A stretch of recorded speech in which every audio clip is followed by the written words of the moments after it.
Повеќе од 17.000 детски повици за помош се евидентирани во детската амбасада Медјаши.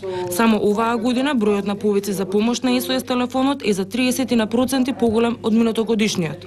Се јавуваат, има случаи, не се јавуваат скоро секогаш деца, најчесто се пријавуваат, насилството го пријавуваат нивните баби, дедовци или пак, например, родители на нивни пријателчиња.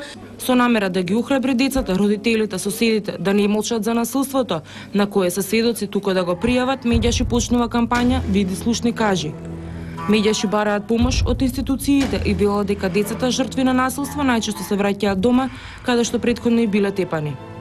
Да има прифатилиште каде што децата, посебно во првите 72 часа, ќе бидат згрижени тука, за да добијат соодветен психолошки, психијатриски и секаков можен третман, да се одвојат од насилникот и потоа да се бара за него трајно решение.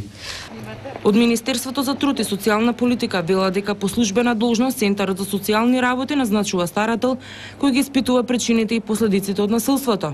Евидентно е дека имаме помал број на стручни профили, не за тоа што се отпуштени од работа, туку напротив им дојдува многу належности на центрите за социјална работа, но во многи моменти имаме сега работа со малолетничка правда, се донесе законот, тука има одредени ингеренции, законот за извршување на санкции, исто така се нови ингеренции. Кампањата на Медјаши треба да има влијание во создавање на поодговорно родителство. Целта е ваквите слики во кои главна улога имаат децата како жртви се помалку да се појавуваат.